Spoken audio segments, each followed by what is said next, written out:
The inventor and futurist Nikola Tesla once wrote, "Of all frictional resistances, the one that most retards human movement is ignorance, what Buddha called the greatest evil in the world.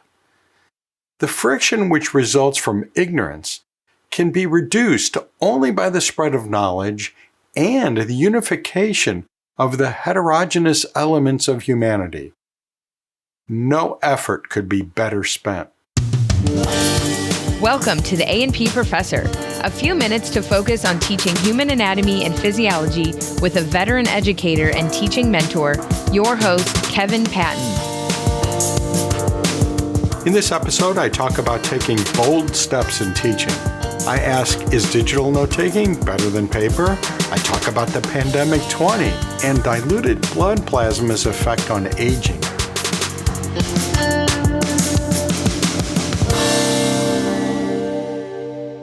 Well, here's an argument that's been, debate that's been going on for quite some time, and that is the debate between whether it's better for students, as far as their learning goes, to write out their notes in paper notebooks or to use a digital device, such as a tablet or a laptop or something like even their phone maybe, and take their notes that way. And, there have been several papers that have suggested that writing out your notes on a paper notebook or in a paper notebook with a pen or pencil work better for memory and for learning than using a digital device such as a tablet or a smartphone or a laptop or whatever. Even if it's a tablet or a pad device that, can be used with a stylus, so it's kind of like writing on paper. There have been a bunch of studies that seem to prove that writing out the notes is way, way better. But there's also been a bunch of studies and replications of those previous studies and meta-analyses of the various studies that say, nope, there's no statistical difference. So one is not truly better than the other. Now, of course, another issue with a lot of these studies is, what they're actually measuring. They're measuring often short-term memory. So they'll have the participants take notes on some kind of presentation or whatever, and then let them wait an hour, maybe distract them with cookies or I don't know what they're distracting. Cookies would distract me. Donuts, yes, they would distract me. And so then they come back in an hour and then they take a quiz or test or whatever, and they measure how much learning was done and compare that. And, I don't think you're any different than I am in this regard. I don't want my A&P students remembering things for an hour and then that's it. But I guess that does get us somewhere. It does tell us something. And very recently, and again, there's links in the show notes and episode page. Recently, there was a study that showed that students writing notes by hand in paper notebooks can record information 25% faster than when using a digital device, which to me seems counterintuitive and certainly counter to the prevailing thinking. And I guess some people are slow typists and so on, so there's that, but there's also people who are slow writers. They found that, but that's not really the purpose of that study. That they just happened to find it and said, whoa, we didn't expect that. What they were really looking for was, they were using an MRI to look at brain activity during learning to see if there was a difference in that between writing notes on paper and, using a digital device of some sort. And they actually had a couple of experimental groups there, some with regular computer type device, and I think there were tablets or something, and then the other was a smartphone. So they used the MRI when they were doing the testing to see, what kinds of things are going on in their brain when they're trying to recall the information from whichever kind of note-taking they did, whichever group they were assigned to in the research. And they found out that when learners were recalling information after an hour had passed since note-taking, we want to compare apples to apples, right? And that's the way most of these studies are done. that when they looked at them after that hour had taken place, and they were trying to answer their questions based on the notes that they had taken an hour before, the folks that had used a paper notebook had way more brain activity in way more places than did those that were using the digital devices of either group, the smartphones or the ones that were using the tablet devices. Now, the volunteers who used paper had more brain activity in the areas that you would expect, the areas associated with language, the areas associated with imaginary visualization, and of course in the hippocampus. And we know that the hippocampus is thought to be a very important region of the brain for memory and for navigation. And so when the researchers saw that, they thought, well, the activation of the hippocampus indicates that these paper methods, the analog methods versus those digital methods with the digital devices, those paper or analog methods, they probably contain a richer set of spatial details of things that can be recalled later, and that the volunteers were recalling as these MRIs were recording brain activity. Maybe in their brains, they were kind of navigating around a little bit in their imaginary notebook in which they had taken their notes. So I don't know, maybe this goes back to that memory palace technique that we heard about from Chase DeMarco at the beginning of last year in episode 64, when I was talking to Chase about how medical students often use a memory palace to memorize large amounts of information in a short period of time.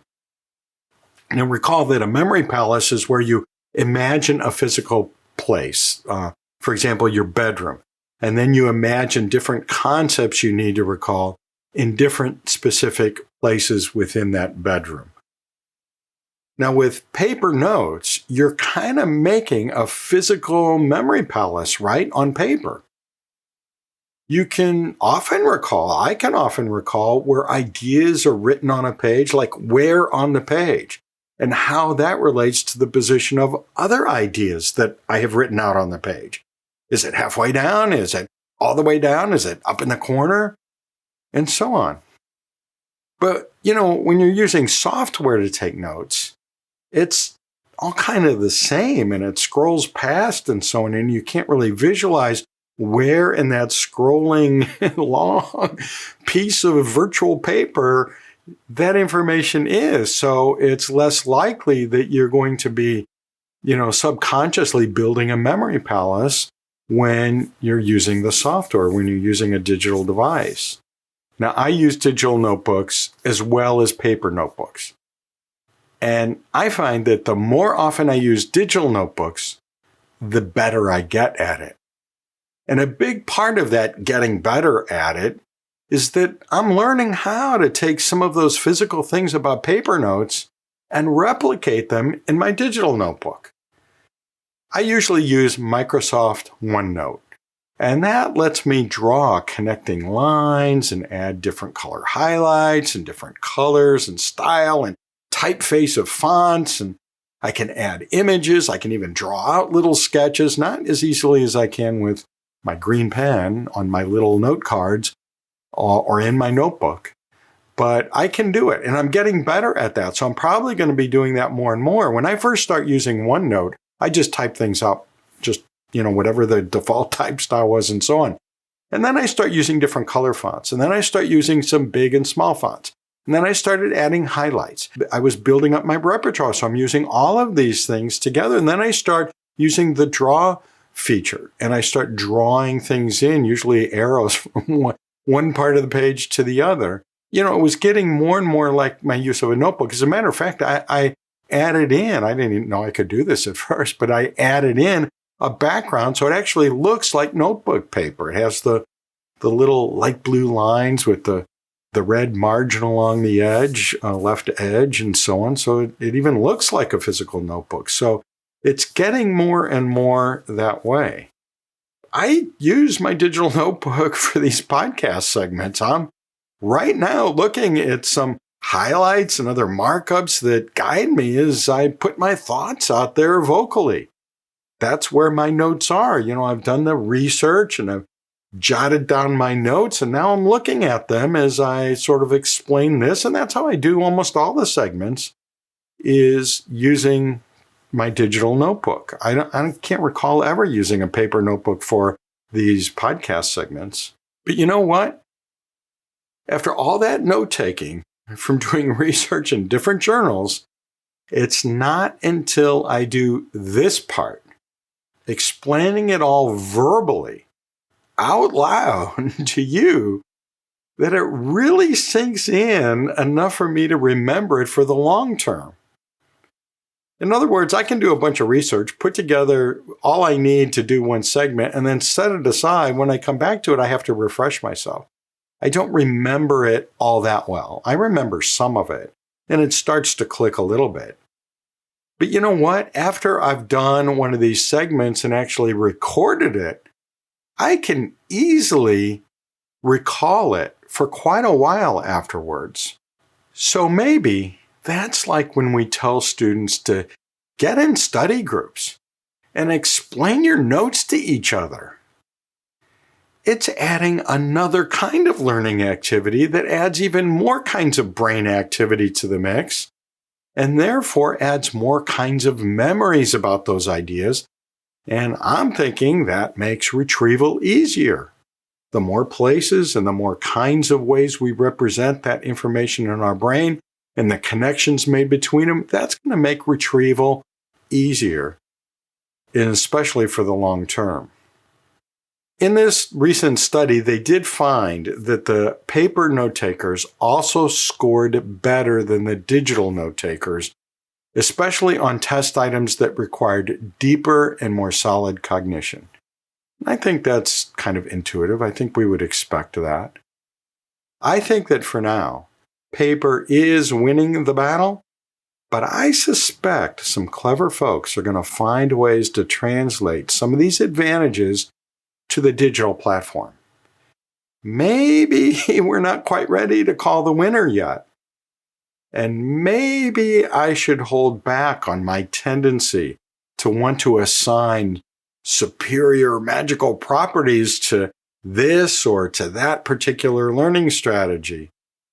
And maybe more fully embrace the idea that learning A&P is complex and involves a whole lot of different brain functions and connectivity and processing that no one strategy can do it all. And maybe there are many different combinations of strategies can get the job done equally well. A searchable transcript and a captioned audiogram of this episode are funded by AAA, the American Association for Anatomy, at anatomy.org. I'm always suggesting you go to anatomy.org to check things out, but I don't always give you a place to start your exploration. Sometimes I do, though, and this is one of those times. I don't know why I did this or how I got there, and I know I didn't start out wanting to go there, but I somehow ended up on the AAA Mission, Vision, and Values page. That's not really a place I head straight for on most websites. Okay, I don't go there on any website, I admit it. Unless I'm on a Mission, Vision, Values task force and I'm looking for things to copy for my committee's homework assignment, yeah, then I might go there. But somehow I ended up on AAA's Mission, Vision, and Values page, and I'll admit it, I'm glad I did, because it really does capture a lot about what I like about being a AAA member. If you want to get a feel for AAA, then go there. Now, don't ask me how to get there, though. All I know is that I started at anatomy.org and just started poking around. You've heard of that mythical freshman 15, haven't you? That's the supposed weight gain in pounds that college freshmen experience when they move away from their home environment and start living on campus. And it's expected that they would gain weight of 15 pounds. And of course, that's not true for every individual, but it is this sort of concept that we have. And so about a year ago, when people started sheltering in place, we started talking about the pandemic 15 because we were experiencing a shift in lifestyle. And when that happens, all kinds of things in our body shift around, particularly in our metabolism. And that may affect how much fat or adipose tissue that we're carrying around in our body. And so, as you might imagine, some people have been doing some studies, and I think it's a little early to say anything for sure, even looking back over the past year, because, well, we're not done with the pandemic yet, so there's that. And also, these sorts of things involving weight and metabolism, we don't even have that, the science all figured out, what all the factors are. And there's obviously a complex of interconnected factors that influence that. But yeah, some people have been taking a look. And there's one study, there's a link in the show notes and episode page where you can go in and look at some of that information. But there's a study done recently in a group of adults that had these wireless Bluetooth-enabled scales. And they were already in the process of monitoring their weight. And so they took that information that was coming in from that other study, and they looked at the adults that were sheltering in place, and they found that these adults gained more than half a pound every 10 days. So that works out to, roughly about 2 pounds a month. So you multiply that out by how many months a person might be sheltering in place. So maybe that pandemic 15 is more like the pandemic 20 or pandemic 25, or, the pandemic's not over and there are people still sheltering in place, including myself. Yeah, that's going to affect a lot of things in our body. And of course, there's a lot of individual variation within any group you look at, but, that's significant when you're looking at a group like that. Now, this particular study was a small study. There were only 269 people that took part in it, and they were already enrolled and participating in a different study. It was a cardiology study called the Health eHeart Study. And they volunteered for this. They volunteered to report their weight measurements using these wireless smart scales. They were already collecting that data. The researchers gathered that data over a 4-month period, and they got an average of almost 30 weight measurements from each participant. And that's how they came up with those numbers. So one issue is that these were people who were already sort of watching their weight in some way. So that's going to skew the results. They were part of a health study, so they're probably health conscious individuals, or at least some of them were probably. Another thing is when you look at the demographics, you see that about 3/4 of them were white and only 3.5% identified as Black or African American. About 3% of them were Asian American. And the average age wasn't your typical age for these weight studies and so on. It was 50, the average age was 51. Well, yeah, in a cardiology study, that would make some sense, right? And they were split pretty evenly between men and women, so there was that. And they were, not from all the states of the union, but they were scattered around the country and so on. So if you want to know more about it, go ahead and look at the links that I have for you in the show notes and episode page. But I think that was an interesting finding. Maybe some of us have noticed a shift in our body and others have not. The free distribution of this podcast is sponsored by the Master of Science in Human Anatomy and Physiology instruction, the HAPI degree. As a faculty member in this program, it's my awesome privilege to work with a mix of those wanting to teach A&P at the college level, those who've recently started that journey, and those who've been on that road for quite some time. Every cohort is made up of such a mix of folks. And to be there with them as they listen to and support each other, and they work through those classic and new ideas about teaching and learning, well, it's one of the most joyful things I do. And I have more than a few joyful things in my life. You thinking about becoming part of that? Or maybe you know somebody who might want to be part of that. Well, check out this online graduate program at nycc.edu/HAPI. That's HAPI. Or click the link in the show notes or episode page. I don't know if you remember this news story back when it happened in 2005, but I remember it. Some researchers at the University of California had taken an old mouse and a young mouse and joined them together, so they were basically like conjoined twins, sharing their blood supply and their organs. And they found that the older mouse reversed some of its aging effects. It sort of turned more youthful, at least, in terms of its biological parameters. And of course, that caused a big splash in the news. There are headlines all over. And the idea was that perhaps there was something in young organisms' blood that can rejuvenate older organisms. And that's certainly, a potential possibility from the results of that kind of research.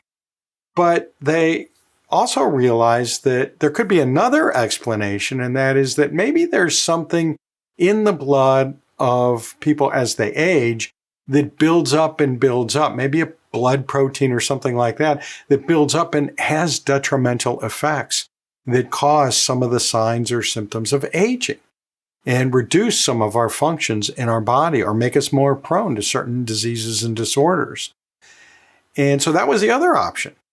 So more recently, that is within the last year, they published another study where they did something a little different. They went in and replaced half of the blood plasma of old mice with a solution, not from a young mouse, but it was just a solution of mostly water with some ions in it. That is basically saline solution with some albumin in it. So it's sort of like artificial plasma, and they put that into the old mouse. So half of its blood plasma was what it had before, and the other half of the blood in this aging mouse was now just filler, artificial filler. And so they were basically diluting the blood of the older mouse. And guess what? It showed that rejuvenating effect.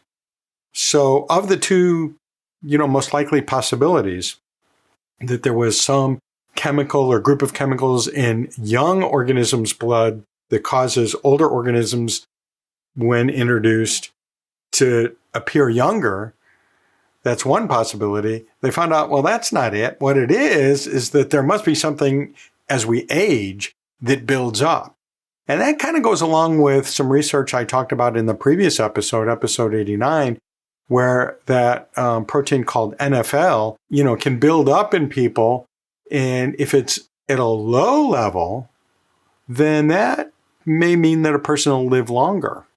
When you're looking at a person of advanced age, if they have a high NFL level, maybe they're not going to live so long. And if they have a low NFL level, maybe they might live really long. And so, this kind of goes hand in hand. So basically, what we're looking at here is the possibility that by diluting the blood of older organisms, maybe even including humans, we can reduce some of the effects, probably not all the effects, because aging is a very complex thing, but some of the effects of aging. In humans, we already do some therapies involving plasma. There's something called therapeutic plasma exchange or plasmapheresis. And that's a great word, plasmapheresis. I love that word. Love saying that word. And maybe it's time for a quick word dissection, where I do what we all do in our A&P courses and break down a new term into its word parts to both understand it better, but also to remember it better and to get better at recognizing word parts and new terms that we encounter later. So let's take a look at plasmapheresis. Well, the word part plasma in this case means plasma, blood plasma, the liquid part of blood.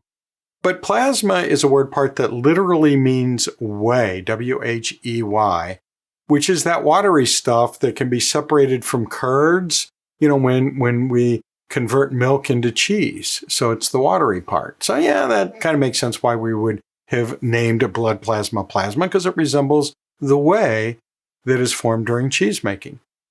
And then the apheresis part is, well, that's a term that we use in therapy as well. It's a therapeutic procedure in which blood from a donor has something removed from it, and then whatever is left is returned back to the blood donor. And breaking apheresis down, the AP part of that is a variant of the word part apo, which means away from, or could be interpreted as off of or apart from. And then the heresis part means to snatch. So apheresis means to snatch away or to snatch off of. So that kind of makes sense that we're snatching something out of blood in that process of apheresis. So plasmapheresis is apheresis in which plasma is removed from the body, and which some of the plasma is retained, and then the formed elements and stuff go back into the donor's body. So we already do that. That's already an FDA-approved treatment for a variety of autoimmune diseases. So this research team, they're doing some finalization of some clinical trials to figure out if maybe a modified plasma exchange in humans could be used to reverse some of the effects of aging, and maybe possibly be used as a therapy to treat some age-associated diseases, such as immune dysregulation that can happen during aging, type 2 diabetes, nervous system degeneration, muscle wasting. So there's all kinds of potential possibilities here, and we're really, just kind of at the beginning of asking those questions. But I think it's a pretty interesting bit of information, and certainly one that I'm going to bring up when I'm talking to A&P students about, why it's important to know about plasma when we're talking about aging, when we're talking about, new kinds of therapies that can be developed, and maybe talk about the fact that these researchers are kind of describing this as maybe it's a kind of a molecular reset button that maybe is lowering some of the inflammatory factors that might build up in our blood as we age. And so, if we're diluting that, if we're diluting and getting rid of some of these, unusually high levels of immune regulators that might be associated with aging, then we are kind of turning blood back into young blood again. At least theoretically, that might be what's going on or what could be going on in some future therapy. So that kind of fits into a discussion of the immune system too, doesn't it? So, man, there's just all kinds of ways we can fit this in and kind of get students excited about some of the weird and wonderful things that happen in the world of science. Marketing support for this podcast is provided by HAPS, the Human Anatomy and Physiology Society, promoting excellence in the teaching of human anatomy and physiology for over 30 years. I just read a recent HAPS blog article by my friend Larry Young called My Experience in Striving for Equitable Education in A&P Curriculum, Why It Matters to My Students.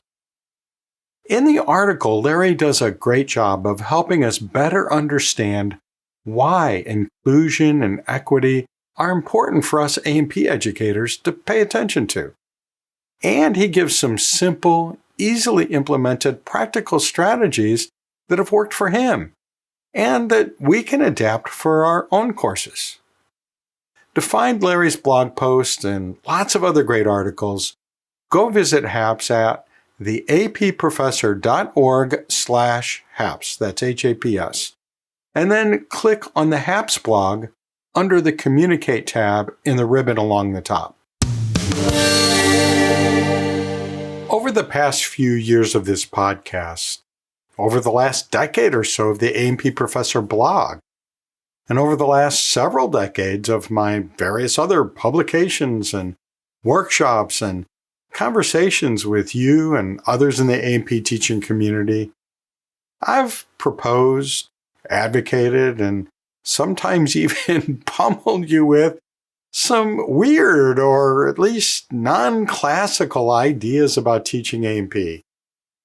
Some of these have been things based on my formal training in secondary science teaching that had not yet trickled up to college teaching, where we've only fairly recently begun to teach ourselves all kinds of practical teaching skills that most college teachers simply don't get trained in because, well, such training is not expected of us. But because they weren't part of the mindset of many college faculty, these ideas were seen as paradigm shifts, as newfangled ideas that should probably be met with some healthy skepticism. Or sometimes they were met with unhealthy skepticism if they were too different from someone's existing ideas about teaching.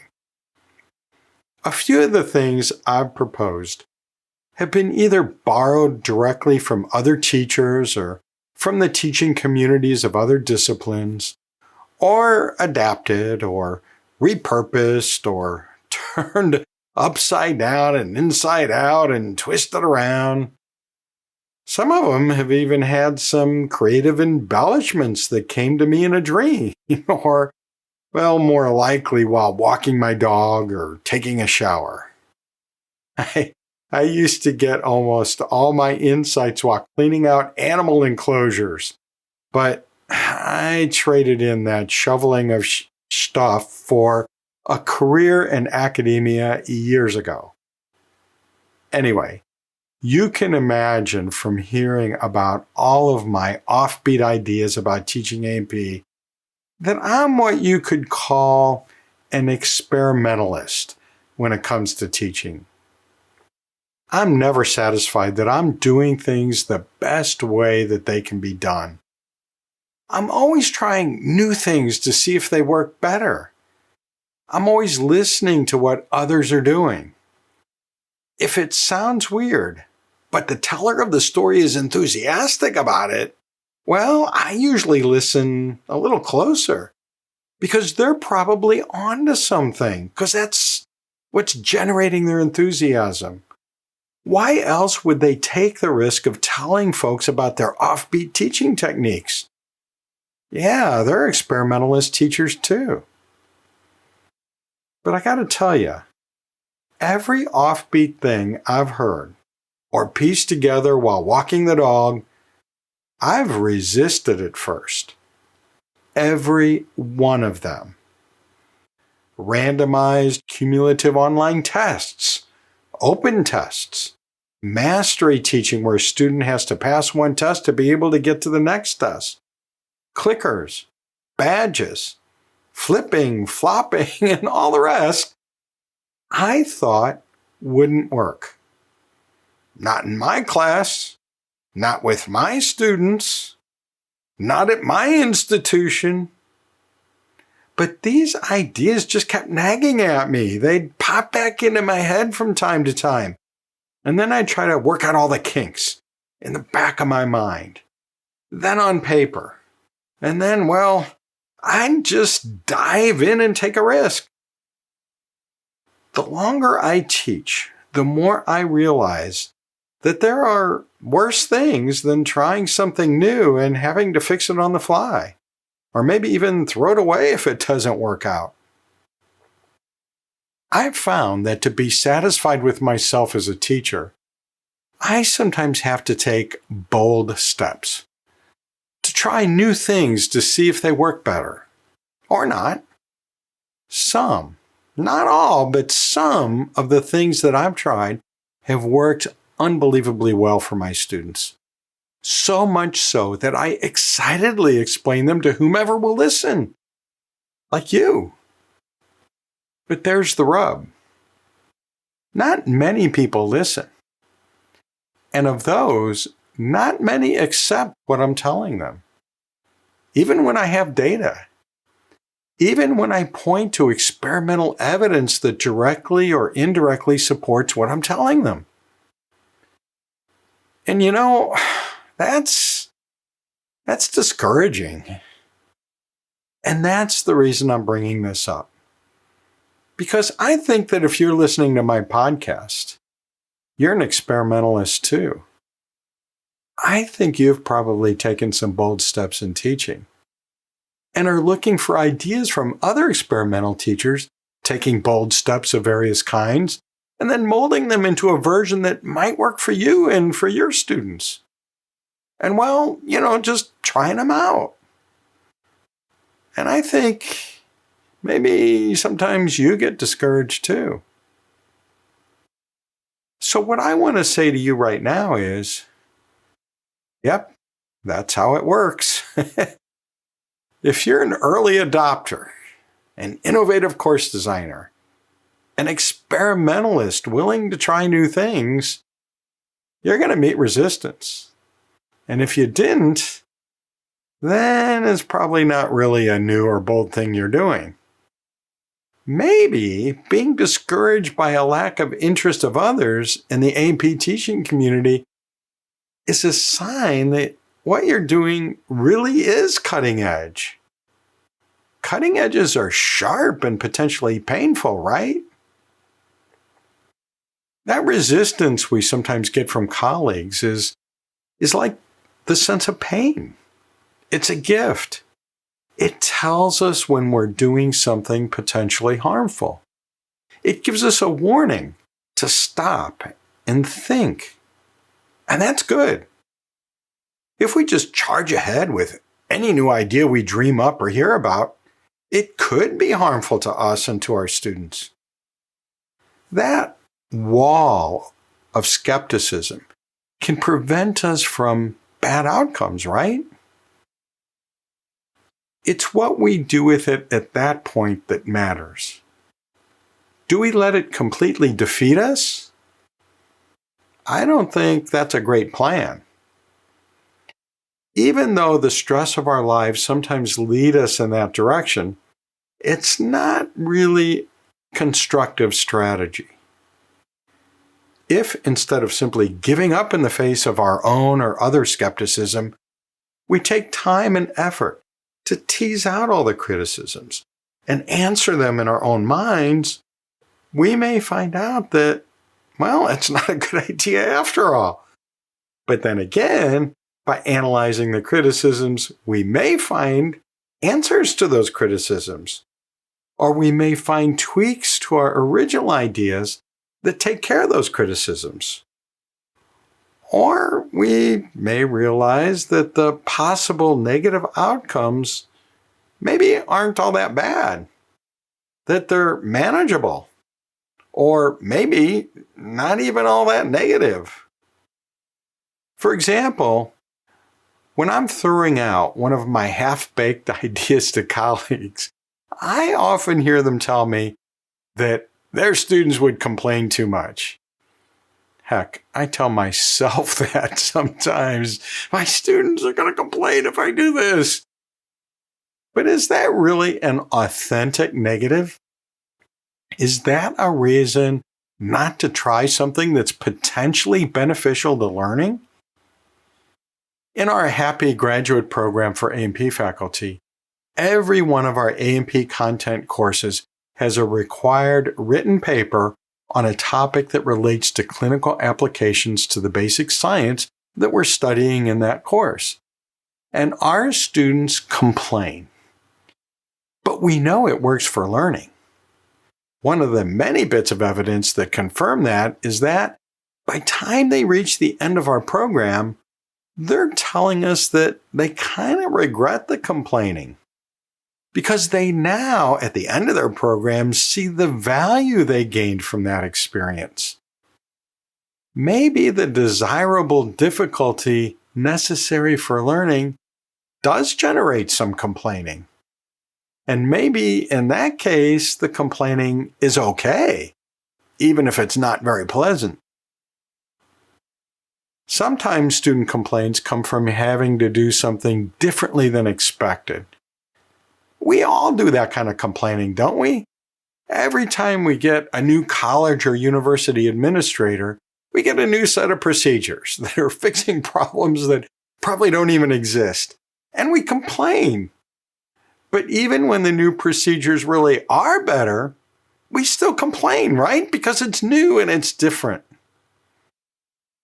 Of course, student complaints aren't to be ignored either, because they sometimes do reveal things that are not going the right way. That the difficulty they're experiencing is the undesirable kind of difficulty.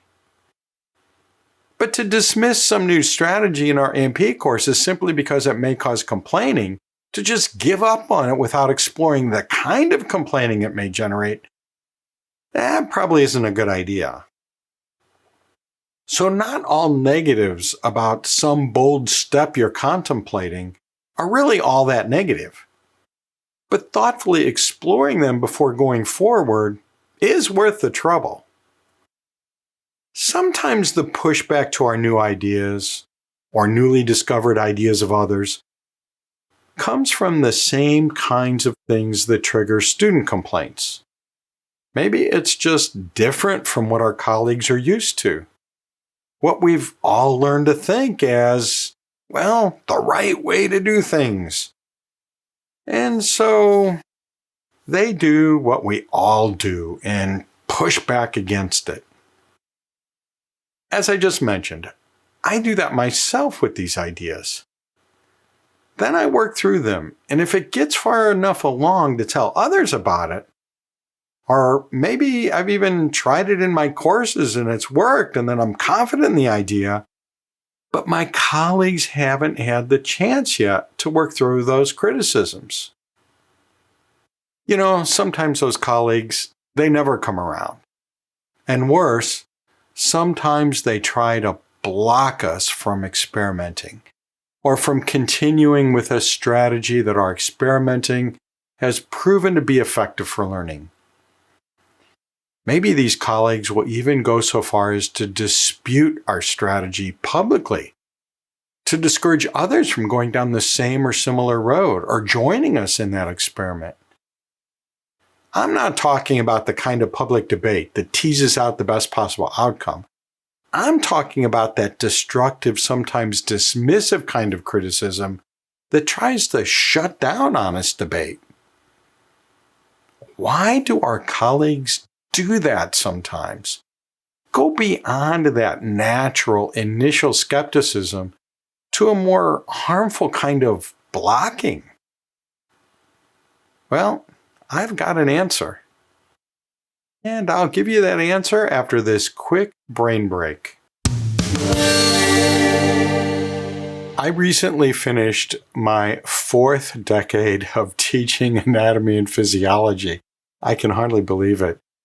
And during that time, I have introduced things that were certainly new to me and new to a lot of my colleagues along the way. And some of them worked and some of them didn't work. And the ones that worked, I took some of the best and distilled them into a list of 5 and put them into an online recorded seminar that you can get to at the approfessor.org/long-term.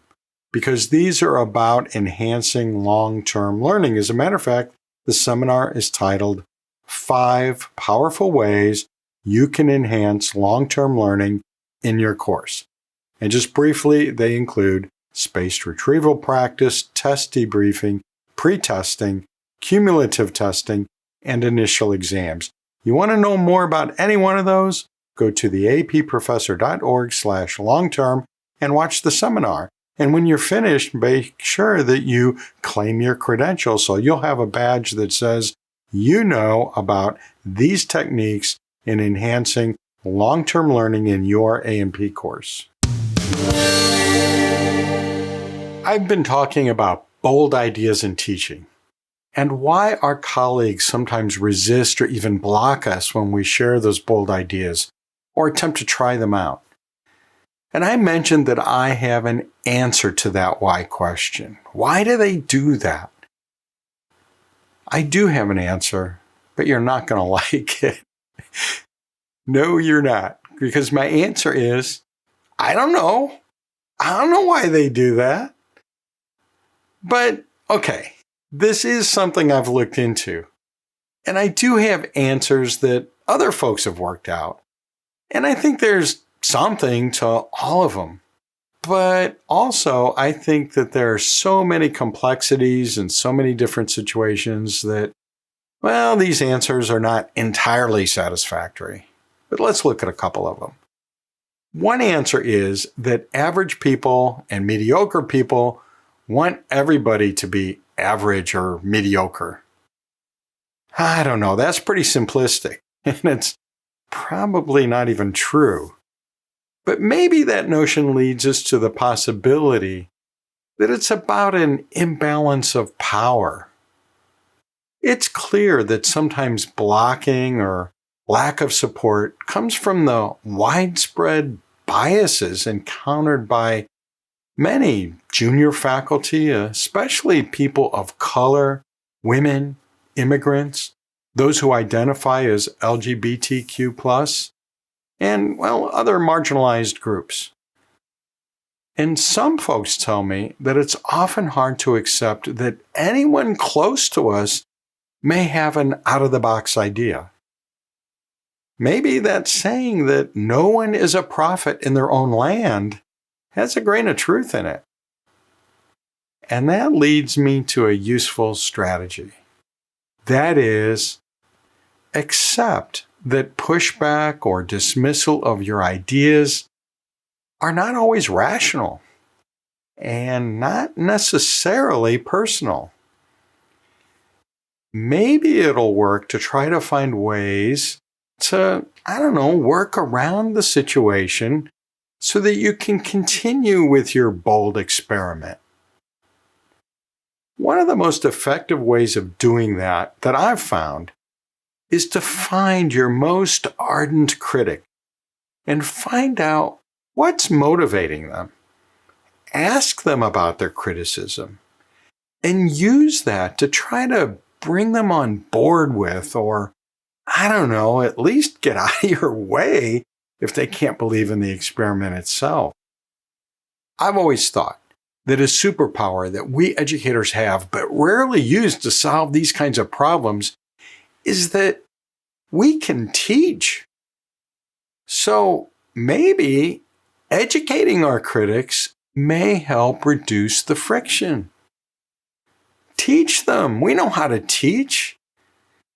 I think that will either help others see our ideas more accurately and maybe get on board, or it will help us see the flaws in our ideas, and probably it's going to do some of both. Another way to find support is to go outside our usual circle, perhaps discussing our ideas in online affinity groups, or at conferences, or things like that. Or maybe in a blog. Yeah, write it in a blog and see what kind of feedback you get. Ask for feedback. Or in a podcast. Yeah, that's a good idea. As a matter of fact, if you've got an idea that's working for you, or one that you want to just kind of shop around and see what others have to say about it, maybe see if somebody else has tried that or a similar thing, well, let me know. And you can come on this podcast and share it. Really, I want to know about that. And I think we'd all get a lot out of that. Perhaps most importantly, I want to take this opportunity to tell you this. You are not alone. I'm here to support you. And I found out there are many others in the A&P teaching community who will support you. Please, please, please know that it's expected to feel some lack of support from those around you. Probably those closest to you, those in your own department, will give you the least support. Or it'll feel that way, even when it's not true. And keep in mind that those who do support you are often not going to be as vocal as those who do not support you. Or at least you're not going to hear those supporting voices as loudly. And keep in mind that it's natural for others to start out with that same skepticism you had when you first encountered that new idea. Paradigm shifts and other kinds of change are hard.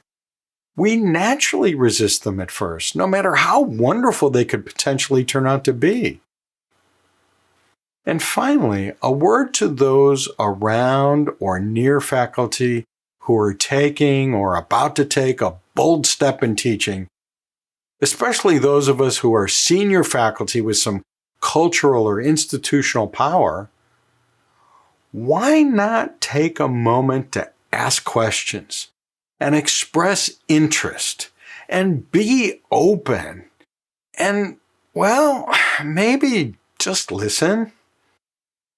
If we don't believe in the bold experiment proposed by our colleagues, we can at least be supportive of them as professional peers and as humans, right? If you don't see my links to resources related to the topics in this episode in your podcast player, go to the show notes at the episode page at theapprofessor.org/90. And while you're there, you can claim your digital credential for listening to this episode. And you're always encouraged to call in with your questions, comments, and bold ideas at the podcast hotline. That's 1-833-LION-DEN or 1-833-546-6336. Or send a recording or written message to podcast@theapprofessor.org. There's an easy way to share this podcast with a peer and also earn yourself a bit of cash. Simply go to theapprofessor.org/refer to get a personalized share link that will not only get your friend all set up in a podcast player of their choice, it'll also get you on your way to earning a cash reward. Easy peasy. And you're invited to join my private A&P teaching community, way off the social platforms at theapprofessor.org/community.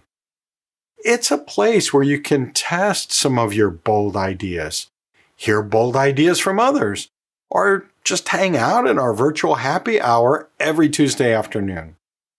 I'll see you down the road. The A&P Professor is hosted by Dr. Kevin Patton, an award-winning professor and textbook author in human anatomy and physiology. This episode contains no parabens or phthalates, which is too bad because I love saying that word, phthalate.